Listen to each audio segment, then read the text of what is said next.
உண்மையிலே ஆண்டவருடைய பிள்ளைகளை நான் சொல்லுவேன், இந்த இந்த ஊழியத்துக்கு வர்றதுக்கு முன்னாடி பார்த்தீங்க அப்படின்னு சொன்னா, ஊழியத்துக்கு வந்ததுக்கு அப்புறம் பெருமைக்காக இல்லை, நீங்க ஜெபிக்கிறதுக்காக சொல்றேன், நிறைய பேர் என்கிட்ட சொல்லியிருக்கிறாங்க.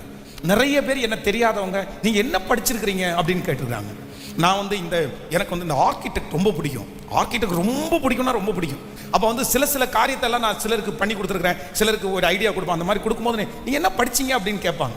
நீங்கள் இதுக்கு படிச்சிருக்கீங்களா அப்படின்னு. கண்டிப்பாக அப்படி கிடையாது, சம்மந்தமே இருக்காது நமக்கும் அதுக்கும். ஆனால் இது நான் ஊழியத்துக்கு வர்றதுக்கு முன்னாடி பார்த்தீங்கன்னா எல்லா இடத்துலையும் போய் அவ்வளவு திட்டு வாங்கியிருக்கிறேன். பால் வாங்க போனால் பாலை கீழே போட்டு கவுத்துருவேன், பால் போயிடும். மீன் வாங்க போனால் கெட்ட மீன் வாங்கிட்டு வந்துடுவேன். இந்த மாதிரி வேலைக்கு போய் அங்கே அந்த இடத்துல போனால் நான் இருக்கிறது மட்டும் ஒன்றும் ஆகாமல் போகும்.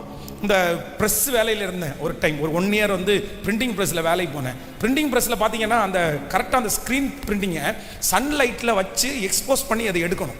எடுத்து தண்ணியை ஊற்றினோன்னா அந்த எழுத்து அப்படியே நச்சுன்னு வரும். அந்த டைமிங் தான் அது, அந்த செகண்ட்ஸுக்குள்ளே கரெக்டாக அதை எடுத்துடணும். ஆனால் நான் எப்போ எடுத்தாலும் ஒழுங்காக வராது. அது ஒரு ஃபிலிமே பார்த்தீங்கன்னா அப்போ 20 ரூபாய்க்கு மேலே வரும். ஒரு ஃபிலிம் கெட்டு போச்சுன்னா அந்த ஓனர் பயங்கரமாக திட்டுவார். அதுக்காக எக்ஸ்போஸ் பண்ண என்கிட்ட தரவே மாட்டாங்க. நானும் 1 வருஷமாக எக்ஸ்போஸ் பண்ணுறதுக்கு படிக்கவே இல்லை. எப்போ பண்ணாலும் தப்பாக வரும். அப்புறம் ஊழியத்துக்கு வர்றதுக்கு முன்னாடி இந்த கை எது செஞ்சாலும் நல்லாவே இருக்காது, நல்லா வராது.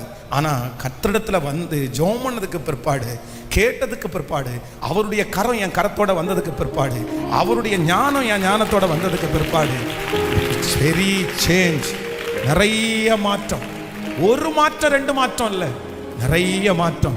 இப்போ செய்வதெல்லாம் வாய்க்கும், செய்வதெல்லாம் வாய்க்கும்.